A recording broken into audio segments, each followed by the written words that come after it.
You are listening to License to Chill, the Margaritaville Podcast. My name is Ryan. My name is Patrick. This is your weekly vacation away from whatever you're doing. If it's stressing you out, it's not worth your time right now. No. Give us a minute. Yeah. And then you can get back to that, because stressful things, they always wait. Always. They will always be there. They'll always be there. Ryan, we have such a fun episode today. We got our film nerd on a little bit. Yeah, we did. This is a good one. It was so fun. This movie that we got to watch is so great as well, and we can't wait for you guys to listen to this conversation about it. Our two guests today co-wrote and co-star in the new indie comedy Adult Best Friends, available now on Apple TV Plus and Amazon Prime, and one of them even directed this movie.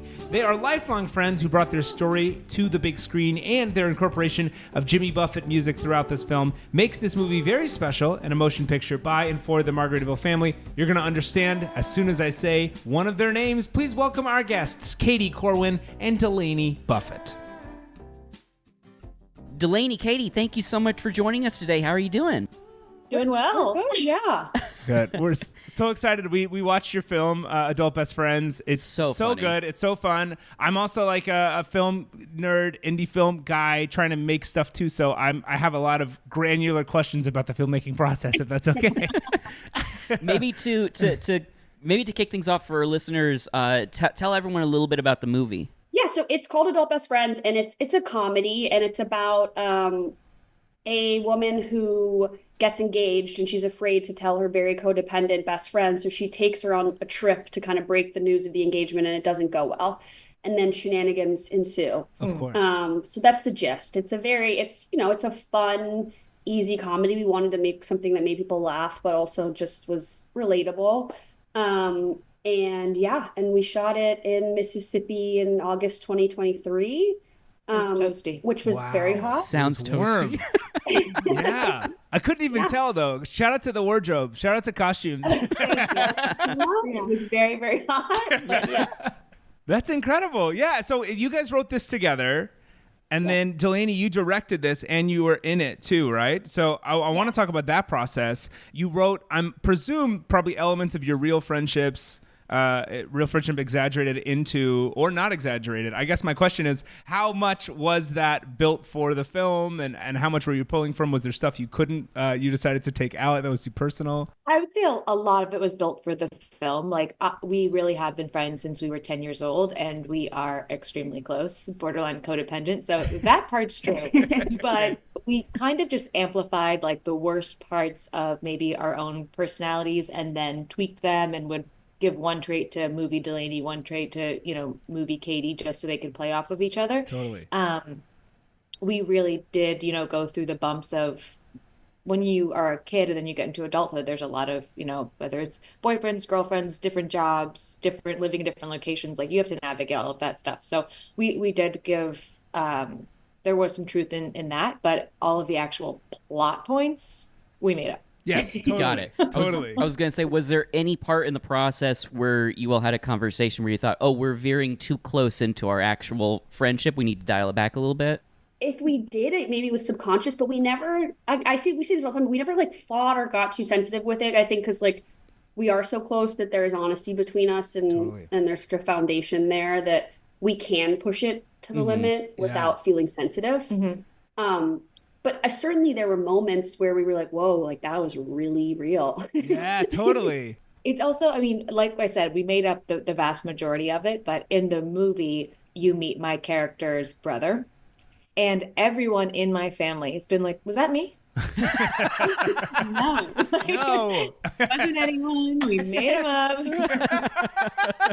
I know, it's really funny. Well, because you're using your own name, so everyone's like, well, this must be completely true. Exactly. And I do have a brother, and he's like, I don't think I'm anything like that. I'm like, you're not. But Katie, your now husband plays like your kind of temptation on the trip, right? Or no, is that wrong? No, that is I love that. Did I? What did I see wrong?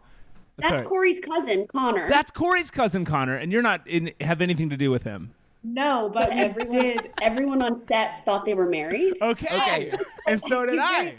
He has a happy long-term boyfriend, and I am happily married. Okay. So truly, absolutely nothing other than the fact that Chemistry. Chemistry. And the first thing we ever did together, which was Connor, who plays Charlie, he wrote a web series like a long, long time ago. And we met over Actors Access, which is just like a public audition. Yeah, totally. And that was the first thing I did out of college, and it went viral, and like was how Connor was able to move to LA and get representation and all this stuff, and totally kickstarted his career. So it's just like a wild way to meet someone. And then we reunited on Adult Best Friends. It's so funny you said that because everyone thought they were together. Why and did like that's good casting. I think that's good casting. He really is married. Like, yeah, we met him. He's a crafty. Like, that's not him. That's so weird. I don't know. That's wow. There's something in the air. There's something going on. I know. Tell his boyfriend. I don't know. I don't know what to say. It was such a great cast too. I mean, there's so many great cameos in here too. I'm a huge Carmen Christopher fan. He's the funniest in the world. He's so good. I'm glad you had him. Owen Thiel, Casey Wilson, Mason Gooding. There's all these amazing people. Corey Walls as well, who I mentioned before the chat. A buddy from college. Love to see him. Small world. But yeah, like, what was it like getting all this talent for something like this? I know, and kind of a film like this, you throw somebody in, maybe you only have a day with them, or maybe you only have a quick amount of time. How was it? Zachary Quinto, I can't believe I forgot to say him as well. Yeah, no, it was, we like when we were writing, we were very conscious of the fact of like, we want to cast this and we get fun people, so we need to write scenes that we can shoot in a day. Yeah. Like that scene with Zachary Quinto, that's the wedding and the dinner, that was all one day, one very long, stressful day. Wow. Oh my the gosh. wedding and the dinner? Yeah, that was one day. A company move? Like, it was, if you didn't get it, you weren't getting it. Yeah. How we got it is like, Zach, our friend Marie, Nikolova, who produced it, works for Zach Quinto, and basically we got him on board first, and he certainly was the catalyst for attracting all of the other cast. He helped us get Casey Wilson. We are friendly with Kazi David, who's in it, and she knows Owen. So kind of it was like a chain reaction. Then Marie also just like cast it, 'cause we didn't have a casting director. So we were like, what comedians do we love that we've seen? So like Michael Rowland, like we had seen in New York, and thought he was super funny, and Marie loved Carmen. Yeah. And was like, we have to email this to Carmen. So it was kind of just like people we had seen at comedy shows, because we both love comedy so much, and we just like Ben Norris, and Ben like, Norris, such a fan of, and like didn't think we'd be able to like get. Same with Mason, and then when it actually worked out, we were like, oh my God. So we kind of just like were sending it, and we had really awesome friends who represented them or were connected to them somehow, and so it was very much like it kind of a great chain reaction. And I was so, as a director, I was so happy when we got on set. I was like, they're all here, like it's them, because they were so good in their roles, and they were so generous with their time, and they committed to it, and they were all so individually funny in their different ways. And so we were so excited. Like, Zach doesn't do a lot of comedy, so we were so excited. He's so funny. He was great. We were excited to actually watch him like do it, because he really is fun. And to work with friends is the best. Like, again, like Corey and Connor are very close friends, so just to be able to like work with them was just unbelievable. And Kazi too. So it just, the ability, like, as I'm sure you guys know, the ability to do anything with your friends is just so much more fun. Totally. So that made the 17 days in very, very short schedule more manageable. I was gonna ask how many days you all shot this in. 17. That's wild. Felt like 100. I'm sure it did. It's like that planet on Interstellar. Yeah, just every second is a full year. Right. Yeah, mostly in Mississippi and a little bit in LA. Yeah. Okay. Our AD Tyler kept being like, I mean, people are going to see the trees and know it's LA. I'm like, of course, but you grew up in LA. He's like, I always notice the flora and fauna of a place. Okay. I was like, that's He's a flora and fauna guy. Yeah. Listen, yes. But we shot it in my old apartment, my brother's house, and like all of our friends' houses in LA. And then the beach stuff was in the Airbnb in the bar. That was all Mississippi. So we kind of did like, we were in Mississippi for 2 weeks, and then we shot in LA for a week. Oh, great. In the bar, for anyone who maybe isn't familiar with the process of like actually filming, you have to turn off the AC and all fans because of the audio. So when I say it was steamy, it was so hot. And you're also wearing full makeup. You have mic packs, which are hot. You have like a little heater basically taped to your back.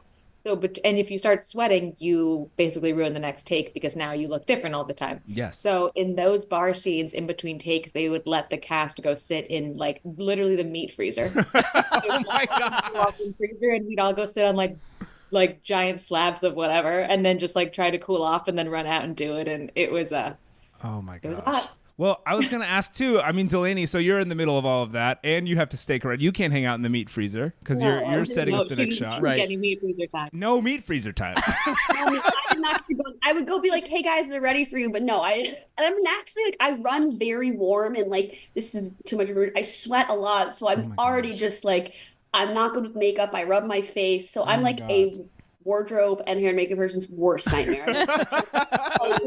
I'm putting it behind my ears and I'm like so hot and I'm not concentrated. So we were lucky. We had great editors and the AD like went above and beyond for continuity just because we were so hot and we were touching and taking it off and like our makeup was crazy. So no, I didn't get to go to meat freezer. Well, I was going to say too, I mean, since you directed this, you're both so great in this. The acting is so incredible. I think I had an eye on you as well, Delaney, because I know that you're like looking at the shot while you're doing the shot. You know, like you as a director, it's hard to turn any of that off, even when you're acting. Totally. Do you feel like that helped your performance, or do you think that like where did you go kind of in the acting world when the cameras turned on to you?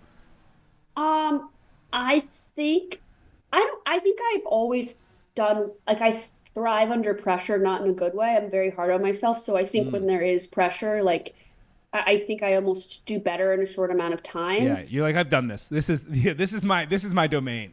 Well, but it was even like this was my first time really acting in this kind of role. So I was so like I didn't have, I had 1 to 2 takes because once it was on, I really wanted everyone else I wanted to be a good director and prioritize everyone else's performance. And I've said this before, but like when it was on me, I was so excited too. I was like, oh, it's so funny that I wasn't in the scene. So I had to really work hard and I'd watch playback and be like, you are not present. So like the first few days, like my performance took a hit. We had really good editors, so we were able to figure it out. But as I started to calm down, like I started to be like, okay, like this is like just drop in for a second and then, you can look at everyone else's. But like my DP was very, very like strong in the sense of like I couldn't look at the monitor sometimes. I couldn't okay the shot. And so there had to be a lot of communication of like, let's just get this. It's not that big of a deal.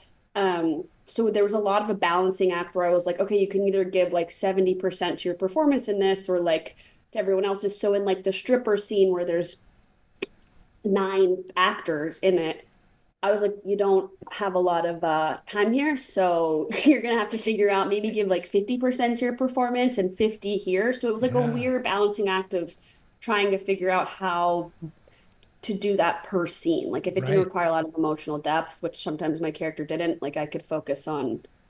Like the Zoom scene, I was watching the Zoom. I was so excited to be with Casey and Owen. I was just like, wow, I can't believe they're in this. I can't believe this is turning out the way Katie and I wanted it. Like, it's so crazy. But then for that scene, we shot that in 2 hours with them. Wow. And then Katie read off camera for my stuff. So it was actually kind of great. I only had to like act when I was on camera with them, but then it was like I was watching the scene. From bed. Yeah. Cool. Direct, more like that. Yeah. And then Katie, for my coverage, like with the actual camera, Katie read off camera for me, which was funny in and of itself. So that was like, there were little things like that once the shoot got further along, I could figure out how to sort of balance both better. Sorry, that was long-winded. No, that's great. Fascinating. Like if we were both like in a scene and Delaney couldn't watch coverage, we would have Marie Nikolova, like we said, the producer, who would like basically give feedback. And Delaney's like a trained director and is just so gentle in her delivery and so like kind of thoughtful of how she gives feedback. Marie is a little more cut like straight to the point. Yeah. Born and bred New Yorker. So like you'd finish a take and you'd be like, that was awful.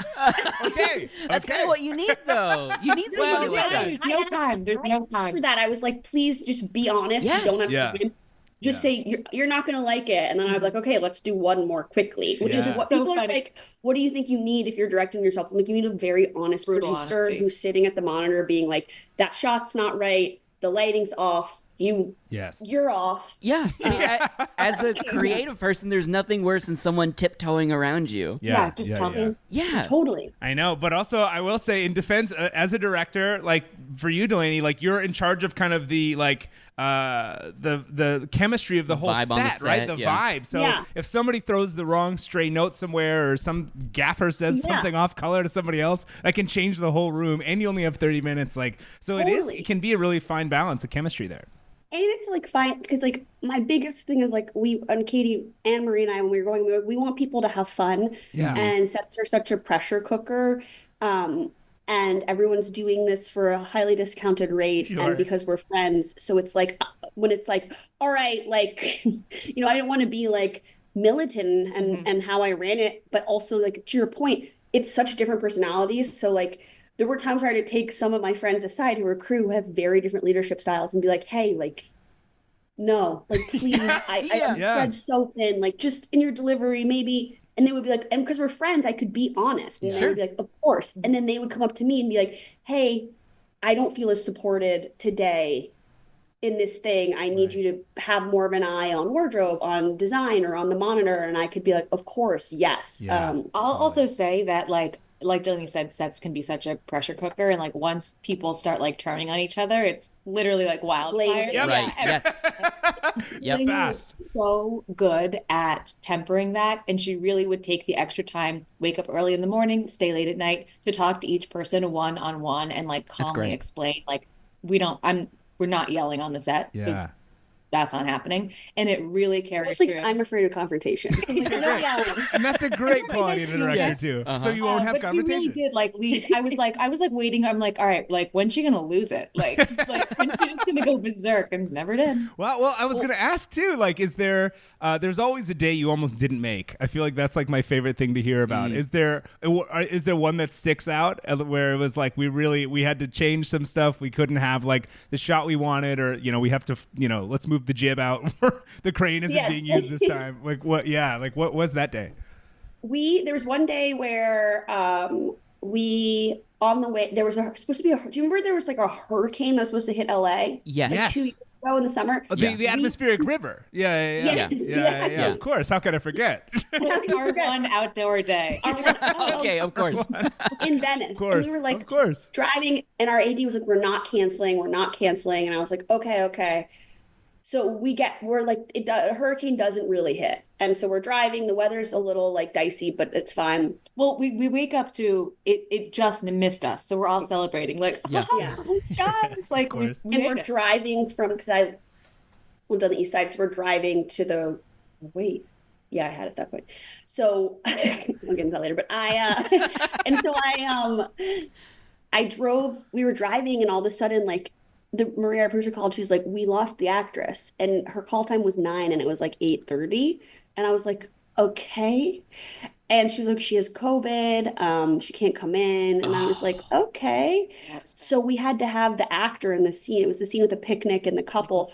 We had to have him. Thankfully, Alex Hodge called a friend. And she's great, but she literally had to learn 10 pages of dialogue in an hour and a half.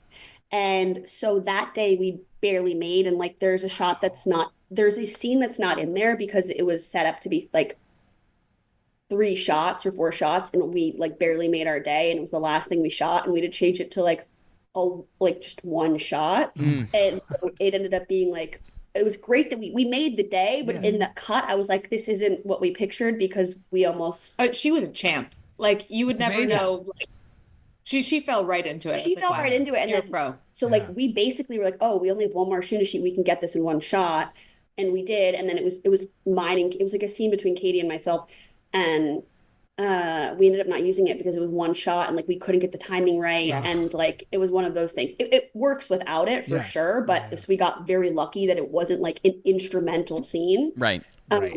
But that day was insane because she had to, and again, she nailed it. She only 10 pages, like we were losing light, and it was kind of like raining on and off, and it was like sound issues. So I was shocked that we got through it without having like a reshoot situation. Yeah, totally. Yeah. It does feel sometimes like making a movie is like you have to throw certain things over so the boat doesn't capsize. Kill your darlings. So hopefully you have like a heavy thing that's useless. Exactly. Really what the scene was. We were like, okay, we don't need. We actually don't need this. And by the way, our AD Tyler was very good with like story. So he would be like, think about this. What scene does not matter if you cut it? And we were like, he's like, that should always be at the end of the day. Great. And we were like, I was like, I wouldn't have thought of that's why you're good at your job. And so he was like, do you need this scene? And I was like, I mean, it'd be great to have. And he's like, but do you need it? And so then we would schedule at the end of the day. And then he's like, you can get in one, get it. You have time. But like, I'm glad we put this at the end because I can see the movie without it. Yeah, totally. I was pissed because I loved the scene, but it was a sacrifice. Like you said, it was a very heavy use thing. right. On like the opposite end, there's some footage from Mississippi that's basically just like a beautiful sunset. We are in go-karts, like we're doing all that. And that we just saw the go-kart place and the sun was setting and we like had the time, which never happens. That's crazy. Yeah. And I love those shots. And those were just like a bonus. Our VP Jessica was like in the middle of the go-kart thing, just like, woo, like with That's so fun. first and second AC, like, but it was a grass patch, so it was safe. But she was Yeah. like, she loves to shoot. She does a lot of doc stuff, so she loves to like do handheld crazy camera work. So she was pumped. Oh, It that's also so felt cool. like we were going 200 miles per hour. I was like, this is crazy how fast we're going. And then you watch the footage and I'm like, oh. Yeah, I It's know. like 27, like 18 maybe. You're right. I'm like, So shooting schedule 17 days, crazy, run and gun, go.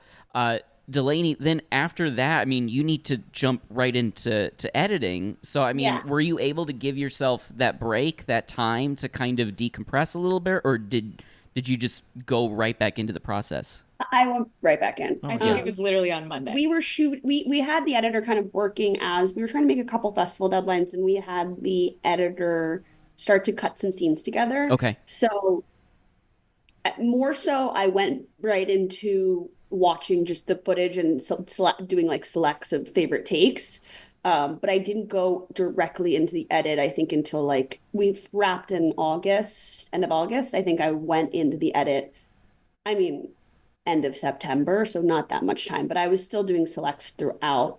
And, I think it was a low budget movie. And so when you cut cordons at the front, you're going to have some problems in the back of it. So there was a lot of stuff in post that it was our first time doing a feature that we didn't think of. And there were certain, like we did do, we lost an entire half day of footage of driving, which was important B-roll. That was a big. There was a corrupt footage. So we lost like, Oh I hate man, that. the worst. Yeah. Oh, that's a nightmare.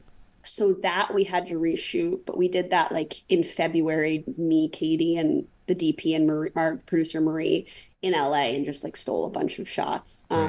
But we lost 6 hours driving. I'd never driven a car with a rig on it before.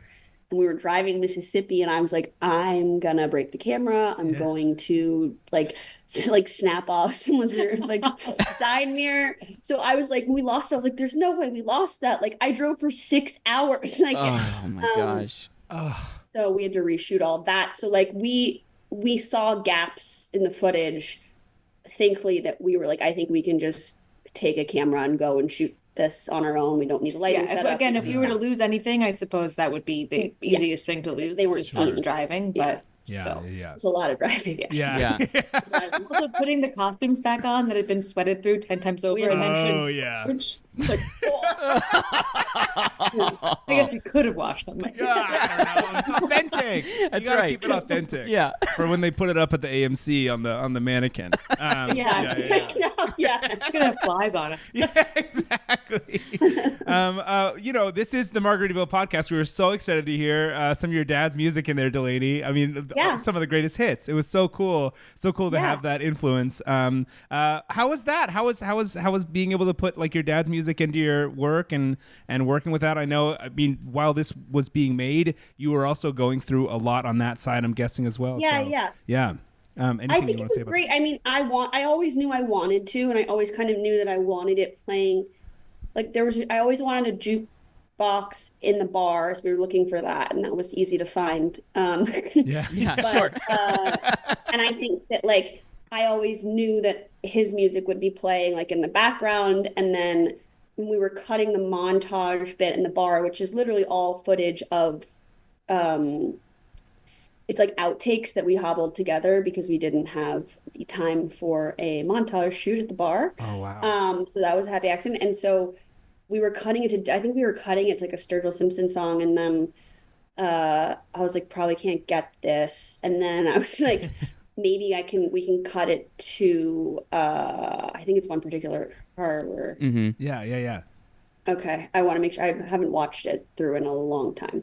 I get it. You watched it enough. I don't need to ever see it again. And that's okay. And so it was really fun. And so we ended up cutting to that, and then it was great. And it's a lot of live stuff on the jukebox, which I think kind of adds to the sort of ambiance of a bar like that. But it was fun, and it was great to have it in there. And I was happy to, pay tribute to him in that way. Yeah. And I'm really, it always was going to be in the background jukebox, but then when we cut it to that song, it worked so well into Carmen Christopher's like joke. Yes. That I was like, wow, like this feels kismet, feels meant to be. So I was happy to be able to do that. And it worked well with the vibe. And I just didn't want it to be shoehorned in there. I kind of wanted it to be as subtle as possible. Right. And we had insanely cool music supervisors who kind of helped to build out the entire soundtrack, and they had such good taste, and they have really good needle drops and things. So I was happy to sort of support his music with other like very different cool stuff that they had found, or we had liked when we were cutting. Totally. That's so cool. Speaking of like, you mentioned Carmen Christopher's joke in there. There's so many hard jokes. I'm a huge fan of hard jokes, and I love that this script was full of hard jokes. I feel like it was like a 30 Rock style. It was 3 through page. That's our favorite show. Oh, there amazing. you go. Yeah. I thought it was so cool. You don't see enough hard jokes out there anymore. I don't know if hard joke in the writing world is like when a joke is a joke. It's intentionally set up and a punchline. For anyone who's listening to this who might not be speaking in that vernacular. But that felt like a conscious choice. It's my favorite thing to see people actually write jokes into scripts. So I mean, that's like definitely our writing style. The whole point of being able to make this was basically to get our voice out there in a way that was authentic to us. Mm-hmm. Like normally when someone else makes your work, you have to take, all of their notes, and that ends up changing the final product a decent amount. So we really wanted to use this as a calling card for our actual writing style. And that's definitely like joke. Great. A la 30 Rock. So again, so excited. Huge So excited about of it. course.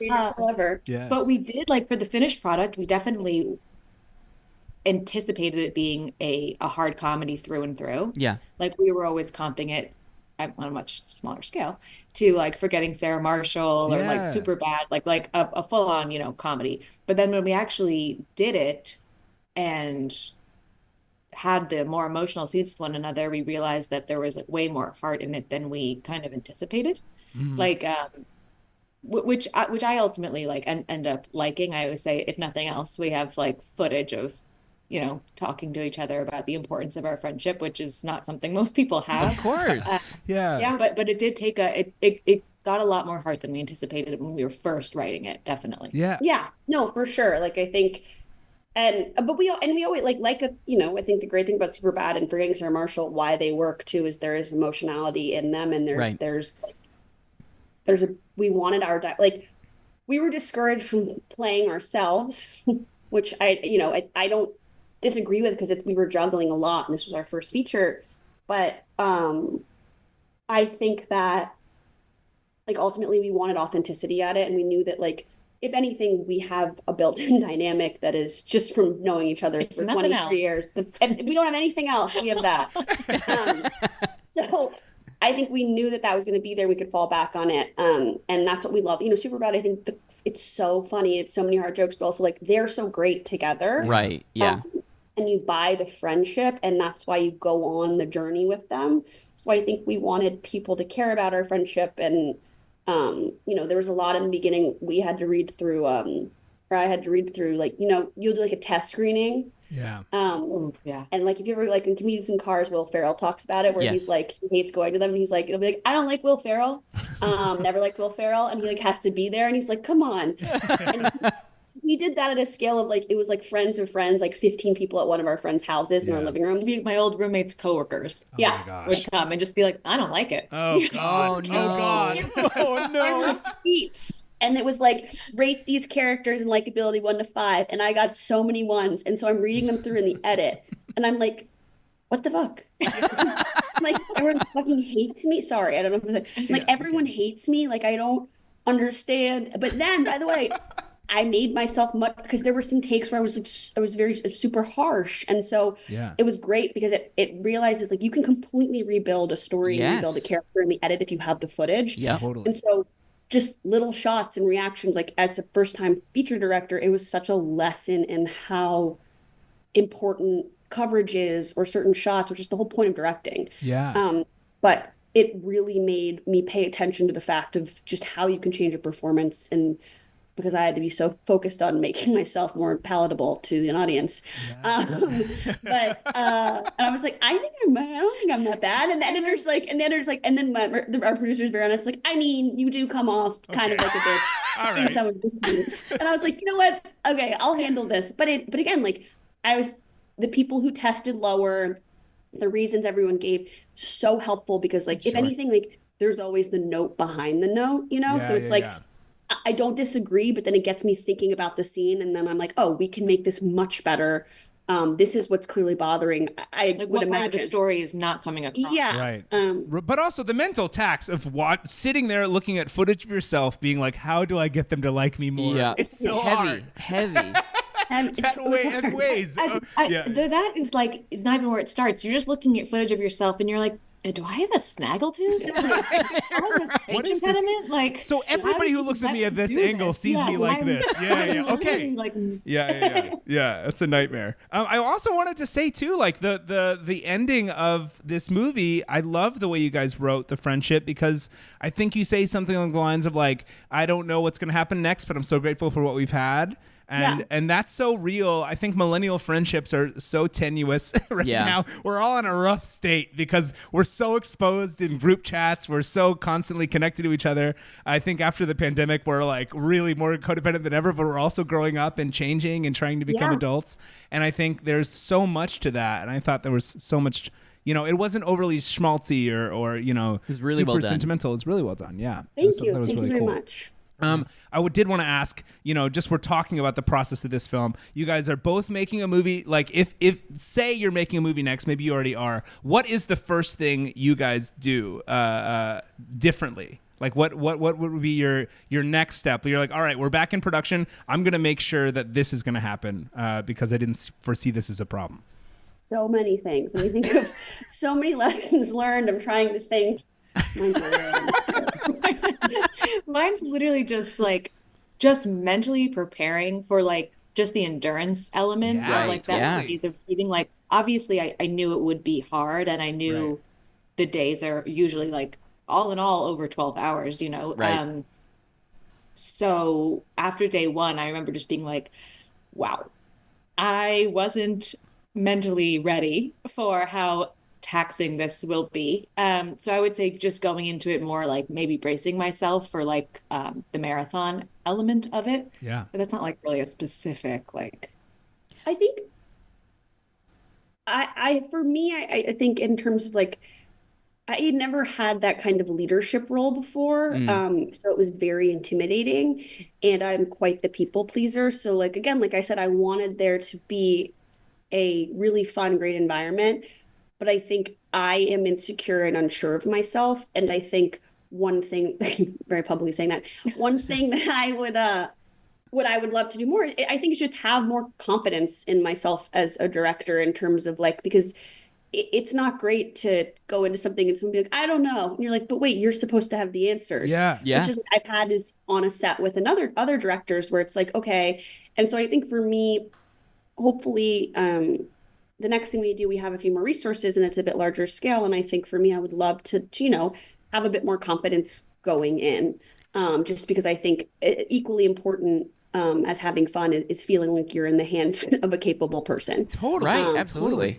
And so I think like I had that confidence, but certainly not as much as, and we always joke, and I've said this before, like the first thing we shot was this documentary like 7 years ago, a short. And like Katie's smiling because it's so embarrassing. It's like my favorite. And I had like I'd never directed before, and I had like a backpack, and I brought all these books, and the DP was like this very like went to Tisch and went to AFI, super talented. Her name's Frances, and my backpack open because we were all sharing a hotel room, and a Directing for Dummies book came out, and she was like, "Whose is this?" And I was like, The entire crew. We're all like, and I was directing it, and I literally was like, I've lost the trust of the entire crew, like with the one peek of that book." And That's so great, though. and that's no exaggeration. Like, everyone cracked up. It was a joke the entire time. And I didn't go to film school, so like she'd worked with a lot, but like I was trying to learn. I think it ultimately helps because it was like, I mean, I get what you're saying. Like, you do want to feel like you're in the hands of somebody who knows, because otherwise people start to panic. But there's also something refreshing, at least on a smaller scale, of being in the hands of someone who is being honest about their like shortcomings, right? Because it's like, okay, then I can fill in here, or we'll figure it out together. Totally. Versus being like, I just kind of assumed you knew. Yeah, there's a really exactly. Yeah, it's a comforting vulnerability to it. Yeah, totally. Yeah, totally. Which I think when you get on a larger scale, there's more defined roles and there's more crew. You know, like when I was a PA, like I learned you can't touch a trash can on a set because that's specifically unionized, that like set dressing can only do. And so like that on a smaller scale, everyone's picking up trash, everyone's touching everything. So I think once you get to a larger scale of things, like there are more defined roles. So you kind of have to in yourself come into the role of director and learn to let go of the smaller things that you might have been doing, which is difficult. But like, you know, we were all doing everything. So and I like that. I love doing that. I like being hands-on, but I can see on a higher level where someone's like, that's my job. And I'm like, okay. And it opens you up to have more like mental space for doing your job 100% versus I love that. I need to go to Costco after this to get more trail mix. Like, It's a balancing act. Let them do that. Yeah. There's a whole job for trail mix on set. They know what they're doing. Trail mix run. Offload the trail. That's amazing. And also, you guys went to Tribeca, which is incredible. I just wanted to mention that as well. Was that an incredible experience? I'm going to grab the charger as well. Yeah, it was amazing. It was so awesome. And like, I live in New York. Delaney used to live in New York. So being able to have like a home game element was really, really nice. Like so much of the process is already really scary. Like doing press for the first time, doing photos for the first time. Like I was like having a panic attack. I'm like, I can't do that. No, I'm not doing that. So just at least being in like a city I was familiar with and that we like could navigate and had friends and family like made a really big difference. And Tribeca is so filmmaker friendly that you feel really supported, and you can tell they just want to get you out there like for the betterment of your career. Like they want you to do well. So it helps. And it's amazing. Yeah. And what's next? So you guys have New Orleans right now. You're in New Orleans. Where are you taking the film next? We go to Indianapolis tomorrow. Okay. First screening on the 19th. Then we go to Cincinnati, first screening on the 21st. And then we go to Brooklyn, first screening on the 24th. Wow. And then back to LA, first screening on the 26th. The thing that people don't realize about the indie filmmaking process is you're go for like a solid year and a half. A year, for sure. And also like, it's interesting because I read this, because we didn't do a traditional theatrical release. Mm-hmm. But I was like, I think our movie's so small, I would love to find a way to do like a word of mouth special screenings. And then I read this IndieWire article where it's like, there's a return to like this road mentality for promoting like live events, and that's sort of like this movie is something with beavers that I saw a preview for. Hundreds of beavers. Yeah, exactly. Yeah. That guy made it in his backyard over 4 years or something like that. Wow. And so he decided to do a bunch of Q&As and go around and word of mouth, and like, so I'm curious, like, because we've been doing that and I like it a lot, but I think it's like an interesting and fun way to if you can do it, to market an indie film, because we're not going to do traditional theatrical, it'll be on streaming, but it's like a fun way to kind of test with audiences, see how it's going, and also like friends of friends tell people to see the screening. So we'll do that, and then it releases next week on Amazon and Apple. So on the 28th. On the 28th. February 28th. Check it out. And real quick, any questions from a Q&A like that you've gotten that are making you laugh? Any strange comments from people in audiences? I think literally every time we go, someo's like, "Is that really your husband?" I'm like, "No." What's happening? And it's a professional actor named Mason Gooding. Not married. So funny. Someone asked me about like my drug use in the movie, which is pretty funny, and asked like an insane question where I was like, I don't know how you want me to field this. Like, I like, you put me on the spot here, man. Like, that was funny because like I don't, and I always say it's like I've never been a drug person. I don't do them, but then they put me in the spot where I'm like, what do you want me to explain like how they work? I don't understand. But that was so what was that? So step by step, how do you do that? What was that? How does like cocaine make you act? I was like, come on, man. Like, this is like, dare. I was like, that's crazy. He was in the wrong Q&A, I think. Yeah, he was confused. It's like, that's your question? Like, Someone asked us if we really wrote it, like so genuine, and we were like, Okay. uh-huh. Yes, next question. And you're like, well, that kind of question, you're like, whoa, let's roll it back. Like, I feel like we're like, what else did you miss? yeah, like we might be missing some serious introductory like facts here. Like, yeah. Yeah. What's going on? Quick quiz. What's the title? Yeah. Wow, that's crazy. Well, Katie, Delaney, thank you so much for chatting with us. We had so much fun. Definitely go check out Adult Best Friends on Apple and Amazon. It'll be, by the time we release this episode, it'll be out on Friday. Yes. So everyone go watch it. We keep saying go listen to it because we're podcast people. We're audio go people. Listen. Yeah. Listen it. And this is a type of thing you can listen to and watch. Yeah. So it's exciting. Word of mouth, like social media sharing, reviews on Letterboxd. If they're nice. Literally anything. If they're They're nice, yes. Like it. If you didn't like it, don't go on Letterboxd. You've never heard of Letterboxd. Stay away from Letterboxd if you don't know what it is. Well, It's a great rule. congratulations. The film is amazing. You all do an incredible job in it, and thank you so much for spending some time with us today. We appreciate it. Thank you for having us. Patrick, that was Katie Corwin and Delaney Buffett. What a delightful conversation. This That was so great. movie is so fun. Oh, yeah. I really love the movie. It's so fun. If you have some friends in your life, it's worth watching with them. It's shot in Mississippi. It's all over the place. There's some really sweet, fun Southern vibes, and there's a lot of great jokes in it. So It's really good. definitely worth watching. And shout out to Katie and Delaney. I hope to be in film circles with them soon. We clearly can nerd out about film. Yes. For hours and hours and hours. Ryan, something we like to do is talk about things we've done this week that are Margaritaville. So what's something you've done this week that's very Margaritaville, Ryan? Shorts. Shorts. I'm wearing shorts. You're wearing them right now. We can I'm see wearing them right now. Shorts, and I just want to call out. There are some nights where it's still a little chilly in Los Angeles.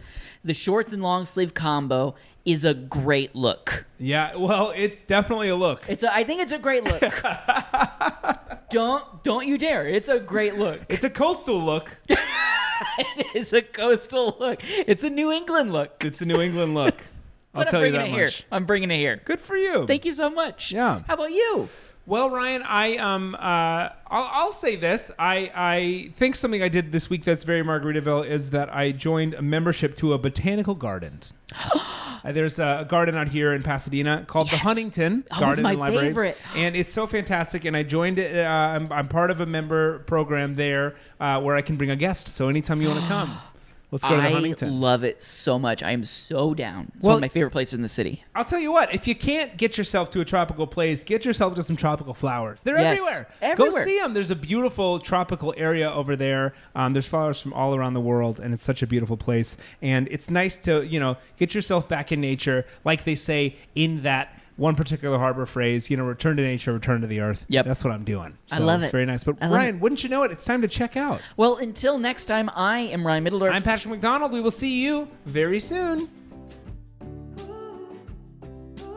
License to Chill is the official Margaritaville podcast, produced by Tamara Baldanza-Decker, Courtney Watkins, and Kirsten Winquest.